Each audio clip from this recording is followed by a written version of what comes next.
Sirohi general seat है, सबसे बड़ी हॉट सीट वही है। आबू रोड सिरोही ज़िले का सबसे बड़ा शहर है, आबादी के लिहाज से भी बड़ा है और उद्योग धंधों के हिसाब से भी बहुत बड़ा है, पर्यटन के हिसाब से भी बड़ा है। तो इन सभी चीज़ों को बढ़ावा देने के लिए जो कुछ प्रयास यहाँ किए जाने थे वो नहीं हो सके। कास्ट भी है, कास्ट तो आप जानते हैं हिंदुस्तान में सबसे बड़ा फैक्टर है। जब जातिवाद आ जाता है तो सारे फैक्टर नीचे हो जाते हैं। मेरे हिसाब से क्या है कि जो संगठन लेवल पे ऊपरी जो जितने भी पदाधिकारी हैं वो भी ये चाहते हैं कि इस तरह का जो है पंगा हर जगह बना रहना चाहिए। हवाई पट्टी तो है आबू रोड में है, लेकिन उससे कॉमर्शियल फ्लाइटें नहीं आती है। केवल वो वीआईपी उड़ान के लिए या कॉमर्शियल उड़ान जो भी कोई आता है वीआईपी उसके लिए, आम जनता के लिए नहीं है। जो उनके विरोधी हैं वो ये कहते हैं कि हमारे क्षेत्र में इंटरफेयर हो रहा है। इसमें मैं भाजपा के परिप्रेक्ष्य में नहीं कह रहा हूँ, कांग्रेस के ही नेता कहते हैं कि संयम जी हमारे क्षेत्र में इंटरफेयर कर रहे हैं। अगर कुछ माना जाए सरकार नाम पर कोई चीज़ थी तो वो यहाँ पर केवल विधायक संयम लोढ़ा था। आज जो कुछ भी रिलीफ अगर माउंट आबू या इको सेंसिटिव जोन के रिगार्डिंग मिल रहा है तो उसके पीछे जो है संयम लोढ़ा है। नमस्कार, मैं हूं प्रदीप, आप देख रहे हैं थिंक 360। राजस्थान के सिरोही ज़िले में हैं हम इस वक्त और आबू रोड में बात कर रहे हैं। सिरोही के जो पत्रकार हैं उनसे, सिरोही ज़िले के पत्रकार आबू रोड में काफ़ी सक्रिय हैं। हमारे साथी हैं। राजनीति को, सिरोही ज़िले की राजनीति को कैसे देखते हैं। 3 विधानसभा सीटें हैं यहाँ पे, 3 में से 2 बीजेपी के पास हैं। आबू पिंडवाड़ा जो कि एसटी के लिए रिजर्व है, वहाँ बीजेपी के दूसरी बार लगातार समाराम विधायक हैं। और दूसरी सीट है रेवदर जो कि आबू रोड शहर का हिस्सा वहाँ आता है। रेवदर से जगसीराम कोहली लगातार विधायक हैं चौथी बार। तो क्या चुनावी समीकरण रहेंगे हम जानते हैं। हमारे साथी बताएं सर, क्या नाम है आपका? रवि भारद्वाज। रवि भारद्वाज जी हैं, सीनियर जर्नलिस्ट हैं। तो क्या लगता है आपको सिरोही ज़िले का ओवरऑल क्या डेवलपमेंट है, क्या पॉलिटिक्स हैं, क्या रहेगा इस चुनाव में? डेवलपमेंट के बारे में अगर देखा जाए तो सिरोही ज़िले के अंदर सिरोही विधानसभा क्षेत्र का तो फिर भी विकास हुआ है, लेकिन मेरे को जहाँ तक पिंडवाड़ा और रेवदर का पता है यहाँ पर कोई आशातीत विकास हुआ नहीं है। इंफ्रास्ट्रक्चर ऐसा का ऐसा है। राज्य सरकार के स्तर पर जो भी आवाज़ हमारे विधायकों को उठानी चाहिए थी वो उन्होंने नहीं उठाई। जैसे आप देख सकते हैं कि अभी जिला अस्पताल शिवगंज चला गया, जबकि आबू रोड सबसे बड़ी आबादी है।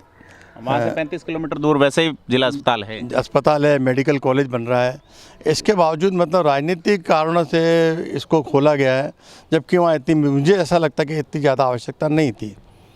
आबू रोड हमारे आसपास का आदिवासी क्षेत्र, गरीब जनता, लोग गुजरात जाते हैं इलाज के लिए। बिल्कुल, यहाँ के लोग गुजरात इलाज के लिए इसलिए जाते हैं क्योंकि यहाँ पर जांच की सुविधा नहीं है, स्पेशलिस्ट नहीं है, यहाँ पर केवल रेफ़र करने का काम होता है।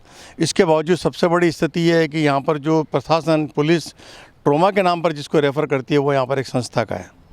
अपन बात करें कि स्थानीय मुद्दों के अलावा स्टेट लेवल के जो मुद्दे हैं वो कितने प्रभावी रहेंगे इस चुनाव में रवि भाई? बहुत रहेंगे। जैसे कि हवाई पट्टी है, पर्यटन स्थल है हमारा, हवाई पट्टी होनी थी, जिला मुख्यालय होना था, सड़कें। हवाई पट्टी तो है आबू रोड में है, लेकिन उससे कॉमर्शियल फ्लाइटें नहीं आती है।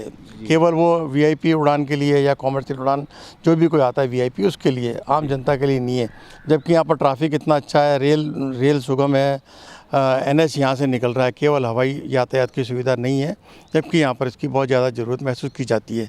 आए दिन हमारे यहाँ से अहमदाबाद या उदयपुर के लिए लोग जाते हैं। आबू रोड का जो ये इलाका है, सिरोही ज़िले की बात करें, कौन सा जो फैक्टर वो प्रभावी करेगा, डेवलपमेंट या कास्ट? डेवलपमेंट भी है, कास्ट भी है। कास्ट तो आप जानते हैं हिंदुस्तान में सबसे बड़ा फैक्टर है। जब जातिवाद आ जाता है तो सारे फैक्टर नीचे हो जाते हैं। तो कौन सी जाति प्रभावी हैं इन विधानसभाओं में? विधानसभा में जैसे रेवदर की बात करें तो कोली समुदाय है, मेघवाल समाज है, ये सबसे बड़ा फैक्टर है। पिंडवाड़ा विधानसभा के अंदर देखा जाए तो आदिवासी हमारे ग्रासिया समाज है, वो सबसे बड़ा फैक्टर है। ये सब रिजर्व सीटें हैं, इसीलिए यहाँ जातिवाद के कारण ही तो इनको। सिरोही का क्या रहेगा? सिरोही जनरल सीट है, सबसे बड़ी हॉट सीट वही है। जितने भी जिले भर के नेता हैं उन सबका यही रहता है कि अपना अगर कैरियर बनाना हो तो सिरोही। ऐसा कहते हैं संयम लोढ़ा जो है वो सिरोही विधानसभा के विधायक नहीं होकर सिरोही जिले के विधायक हैं, तीनों सीटों पे वो इफेक्टिव रहते हैं। देखिए, इसका पॉजिटिव भी है, नेगेटिव भी है। पॉजिटिव ये है कि उन्होंने सरकार की सारी योजनाएं लागू कराने के लिए भरपूर प्रयास किए। जो भी उनके पास गया उन्होंने उस आवाज़ को स्टेट लेवल तक उठाया और उनके काम कराए। लेकिन उसका नेगेटिव पॉइंट ये भी है कि जो उनके विरोधी हैं वो ये कहते हैं कि हमारे क्षेत्र में इंटरफेयर हो रहा है। इसमें मैं भाजपा के परिप्रेक्ष्य में नहीं कह रहा हूँ, कांग्रेस के ही नेता कहते हैं कि संयम जी हमारे क्षेत्र में इंटरफेयर कर रहे हैं। अगर कुछ माना जाए सरकार नाम पर कोई चीज़ थी तो यहाँ पर केवल विधायक संयम लोढ़ा था, जिसके बाद आम जनता जाकर अपनी कोई बात कह सकती थी या मनवा सकती थी। बाकी तो दोनों विधायक भाजपा के होने के कारण ज़्यादा कुछ कर नहीं पाए। आप चूंकि जर्नलिस्ट है, विधानसभा की बात करते हैं, विधानसभा में यहाँ के विधायक बोलते नहीं हैं।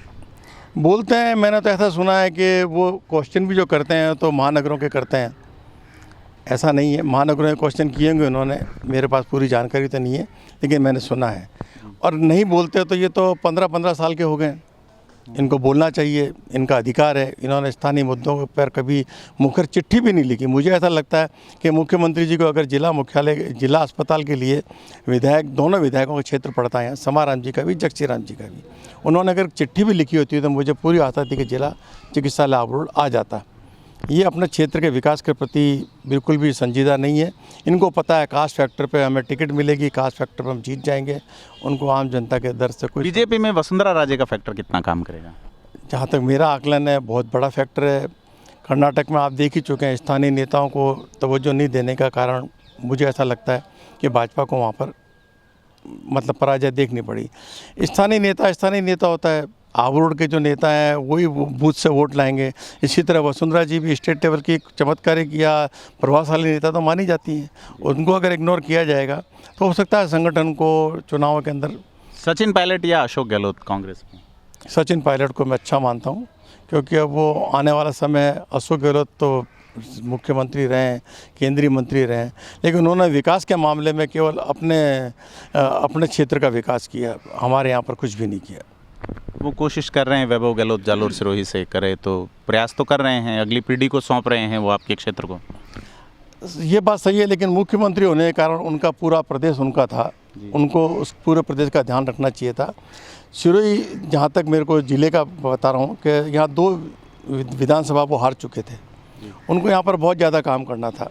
वैभव गहलोत को वो अपने ही क्षेत्र में, अपने नगर में स्थापित करने की कोशिश कर चुके हैं, जहाँ उन्हें वहाँ की जनता ने ये दिखा दिया, नकार दिया, आईना दिखा दिया।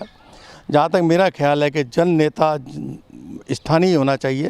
वैभव गहलोत आते हैं तो देखो कितना करेंगे। हमारे यहाँ बाहर के नेता खूब आए, देवकीनंद पाटोदी आए, बूटा सिंह जी आए, और भी बाहर के नेता हमारे साथ चुनाव लड़के गए, सुशीला बंगारू चुनाव लड़के गईं। उन लोगों ने यहाँ पर आकर किया क्या? जब हमारा जगसीराम और समाराम ही भला नहीं कर पा रहे, तो इन नेताओं से तो आशा करना। तो रवि भारद्वाज जी स्थानीय हैं, पत्रकार हैं सीनियर, और आपका दर्द है कि सिरोही जिले का अपेक्षित विकास नहीं हो पाया। हमारे साथ एक और बड़े पत्रकार हैं, सीनियर जर्नलिस्ट हैं, सलीम खान पठान। सलीम भाई, क्या है स्थिति जालोर खास करके तीनों विधानसभाओं की? आने वाले विधानसभा चुनाव का बिगुल करीब करीब बज चुका है, और तीनों ही विधानसभा जो है काफ़ी महत्वपूर्ण है सिरोही ज़िले में। जहाँ तक विकास की बात है तो हम रेवदर और आबू के अंदर जो है विकास कोसों दूर रहा है बनिस्पत सिरोही और शिवगंज विधानसभा के। उसके 2 कारण हैं कि वहाँ से जो एमएलए हैं वो निर्दलीय भरे हैं, लेकिन सरकार को उनका समर्थन है, और सरकार से वो जितना जो कुछ ला सके अपने क्षेत्र के लिए दम भर कर के लाए, और विकास के जितने भी आयाम जो थे उनको उन्होंने बखूबी उस अपने विधानसभा क्षेत्र के अंदर स्थापित किया है। चाहे वो इंफ्रास्ट्रक्चर हो, रोड हो, कॉलेज हो, या एजुकेशन, टेक्निकल एजुकेशन हो, उसको लेकर के उन्होंने कोई कसर नहीं छोड़ी। और वहीं हम लोग इसका अपना इस क्षेत्र का दुर्भाग्य मानते हैं कि 4 बार लगातार हमारे विधायक इस क्षेत्र से जीतने के बाद भी, चलो ये कार्यकाल कांग्रेस का है, लेकिन इससे पूर्व के कार्यकाल भाजपा के रहे, लेकिन जो समुचित विकास इस क्षेत्र का होना था वो हो नहीं पाया। आबू रोड सिरोही ज़िले का सबसे बड़ा शहर है, आबादी के लिहाज से भी बड़ा है, और उद्योग धंधों के हिसाब से भी बहुत बड़ा है, पर्यटन के हिसाब से भी बड़ा है। तो इन सभी चीज़ों को बढ़ावा देने के लिए जो कुछ प्रयास यहाँ किए जाने थे वो नहीं हो सके। ये बड़ा ही एक दुर्भाग्य रहा है, और इसका दंश जो है यहाँ की जनता को आज इसलिए भोगना पड़ रहा है कि यहाँ के युवाओं के पास रोज़गार के जो है उपलब्ध अच्छे जो है टीएसपी का एरिया आता है ये, तो आरपीएससी में सिलेक्शन की भी अगर बात करें तो कम है यहाँ पे रेट। एजुकेशन का अभाव है, क्योंकि यहाँ की अधिकांश जो आबादी है वो आदिवासी है, और आदिवासी होने के साथ वो वित्तीय स्थिति उनकी इतनी अच्छी नहीं है कि वो जो है हायर एजुकेशन के लिए किसी और बड़े शहर में जा सके। तो ये सबसे बड़ा दुर्भाग्य है। अगर यहाँ बड़े कॉलेज स्थापित होते हैं, ठीक है, तो सलीम भाई, अगर अपन पूछें कि जो आपका पड़ोसी विधानसभा सीट हैं अनरिजर्व्ड हैं, सिरोही और आबू पिंडवाड़ा, वहाँ क्या स्थिति है? आबू पिंडवाड़ा का कुछ हिस्सा हमारे आबू रोड शहर से लगता है। हमारी आबू रोड पंचायत समिति की जो है 12 पंचायतें जो है आबू पिंडवाड़ा में लगती है, लेकिन विकास तो कहीं जो देखना चाहते हैं या जैसा होना चाहिए ऐसा कोई विकास यहाँ दिख नहीं रहा है। इस बार के पूरे कार्यकाल के अंदर अगर विकास पूरा हुआ है तो सिरोही शिवगंज विधायक जो थे संयम लोढ़ा, उन्होंने पूरे अपने क्षेत्र में जम के किया है और वो दिख भी रहा है। अब तो हमारा और हमारी यहाँ की जनता का ये दुर्भाग्य है कि हमको कुछ मिल नहीं पाया। मैं मानता हूँ कि अगर प्रयास किए जाते तो something is better than nothing वाली स्थिति में हम होते, कुछ तो हमको ज़रूर मिलता, लेकिन शायद हमारे प्रयासों में कहीं कमी रह गई। तो आपके जो जनप्रतिनिधि चुने जाते हैं उनका भी लिटरेसी का लेवल बहुत कम होता है। पढ़े लिखे आदिवासी या पढ़े लिखे दलित वर्ग से क्यों नहीं आते, क्यों नहीं? अब मेन की पढ़े लिखे हैं, उनको जनता चुन नहीं रही। उसका कारण है कि वो लोग उनको बाहरी मान लेते हैं कि भाई वो बाहर के हैं, ठीक है। और कास्ट फैक्टर ये है कि यहाँ कोली समुदाय जो है, कोली और मेघवाल करीब करीब सेम ही है आबादी के लिहाज से, लेकिन कुछ भीतरघात भी एक कारण है कि उनके सामने कई बार ऐसे इंडिपेंडेंट खड़े हो जाते हैं जिसके चलते वो जीत से कोसों दूर हो जाते हैं। और मेन मुद्दा ये भी रहता है कि भाई वो स्थानीय नहीं है। हालांकि वो उनका ये कहना है कि उनके जब पिता जो स्वर्गीय दिनेश राय डांगी जो थे, मंत्री हुआ करते थे राजस्थान सरकार में, उन्होंने बहुत पहले जो है सिरोही पिंडवाड़ा जो शहर है हमारा सिरोही ज़िले का, वहाँ एक पेट्रोल पंप स्थापित किया और वो यहीं के होके रह गए। उनका ये मानना है, लेकिन स्थानीय जनता का ये मानना नहीं। तो मतलब अगर अपन पॉलिटिकल बात करें तो बीजेपी कांग्रेस की यहाँ क्या है संगठनात्मक स्थिति ज़िले में ओवरऑल? सिरोही के जो अभी जिलाध्यक्ष बनाए गए हैं, कहते हैं वो आबू रोड के रहने वाले नहीं, सिरोही के रहने वाले नहीं है, कहीं उदयपुर के रहने वाले हैं। कांग्रेस में जो है वो शायद अब शिवगंज से है, तो क्या ये रहता है? मेरे हिसाब से दोनों ही पार्टियों की स्थिति एक जैसी है। अभी जो भाजपा के जिलाध्यक्ष बनाए गए हैं वो मूलतः भले उदयपुर के हो, वैसे तो आबू रोड जो शहर है इसमें सभी जो आबादियां हैं वो मूलतः नहीं है। जितने भी लोग आए हैं वो बाहर से ही आए हैं। तो कोई ये दावा नहीं कर सकता कि साहब मैं स्थानीय हूँ यहाँ का। स्थानीय तो यहाँ के खराड़ी के जो निवासी थे, मूलवासी, उनके अलावा कोई नहीं है। तो ये अब इस आज के युग के अंदर ये नहीं कहा जा सकता है कि साहब ये बाहरी था या ये वो था, क्योंकि उनको भी आए काफ़ी लंबा समय यहाँ 10 साल में मूल निवास बन जाता है। 10 साल का व्यक्ति जो होता है वो मूल निवासी कहलाने लग जाता है। और उनको भी करीब यहाँ आए आबू रोड के अंदर 25 से 30 साल हो चुके हैं। रही कांग्रेस की बात है तो कांग्रेस में भी आपसी जो फुट गुटबाजी है वो उसी तरह से आवी है जिस तरह से भाजपा में आवी है। जैसे वो सचिन पायलट, अशोक गहलोत वाली हर जगह है। मेरे हिसाब से क्या है कि जो संगठन लेवल पे ऊपरी जो जितने भी पदाधिकारी हैं वो भी ये चाहते हैं कि इस तरह का जो है पंगा हर जगह बना रहना चाहिए, चाहे वो स्टेट के अंदर अशोक गहलोत वर्सेज सचिन। वैचारिक रूप से आप भी कांग्रेस से संबद्ध रहे हैं, वैचारिक रूप से अगर अपन पर्सनली माने तो क्या लगता है पायलट और अशोक गहलोत की लड़ाई इस चुनाव में आपको कहीं खत्म होती हुई नजर आएगी या साथ? हाँ, ऐसा लगता है, क्योंकि पायलट साहब को अब ये कहा गया है कि आने वाला वक्त आपका है। गहलोत साहब जो है एक उम्र जो है उनकी एक दहलीज को वो क्रॉस कर चुके हैं। वक्त कौन सा, 23 वाला, दिसंबर वाला है, इसके बाद कुछ? जैसा सुनने में आ रहा है कि भाई उन्हें ये कहा गया है कि 2023 के चुनाव में अच्छा परफॉर्मेंस रहा तो वक्त आपका ही होगा।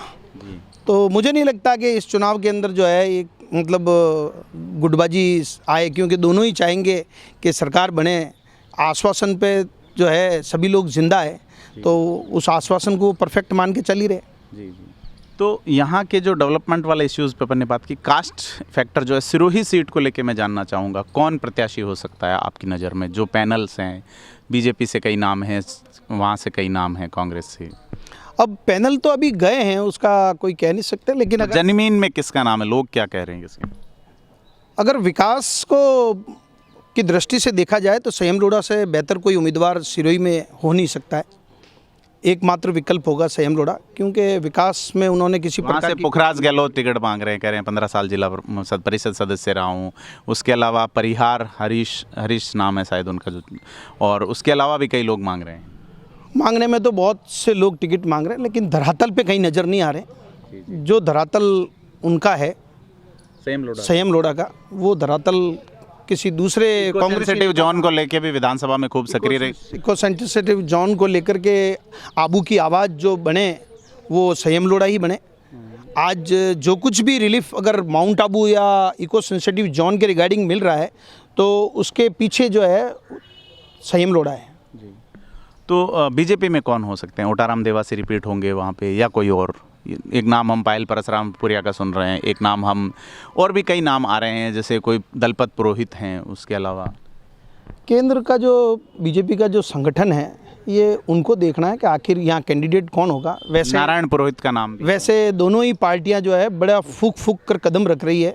बहुत से सांसदों को जो है स्थानीय उम्मीदवार बनाया जा रहा है। तो क्या देवजी पटेल हो सकते हैं? पटेल समाज के वोट भी हैं।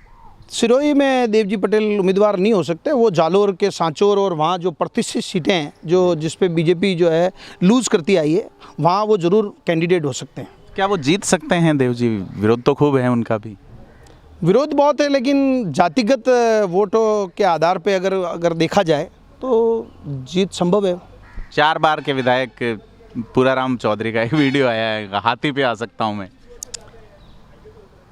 राजनीतिक रणबेरी है, जो फतेह को चूमेगा वही जो राजा बनेगा। तो सलीम भाई बता रहे हैं कि चुनाव बड़ा क्रूशियल होने वाला है। देवजी पटेल सांसद के तौर पे सत्ता हिलती हुई महसूस कर रहे हैं, लिहाजा विधायकी की ओर जा रहे हैं। वैसे देवजी पटेल कोई ऐसे चार्मिंग लीडर की तौर पे व्यक्तिगत तौर पे नज़र नहीं आते, क्योंकि उनका कोई ऐसा कोई करिश्माई काम पिछले 15 सालों में जालोर सिरोही में ऐसा कुछ नज़र नहीं आया। अगर मौलिक रूप से अगर देखा जाए तो सिरोही में जालोर में केंद्रीय विद्यालय के अलावा कोई ऐसा बड़ा काम नज़र नहीं आता कि उन्होंने यहाँ कोई रोज़गार डेवलप करने की कोशिश की हो। सिरोही के लोगों में काफ़ी विरोध है कि सिरोही तो वो देखे नहीं जाते।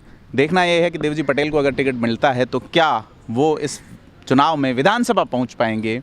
और सिरोही ज़िले की 3 विधानसभा सीटों पे हमने 2 वरिष्ठ पत्रकारों से बात की, उनके अपनी राय शुमारी है संगठन को लेके, विकास को लेके और तमाम बिंदुओं को लेके उन्होंने बात की। आपसे अपील है कि आपने अभी तक अगर थिंक 360 को सब्सक्राइब नहीं किया है तो सब्सक्राइब जरूर करें।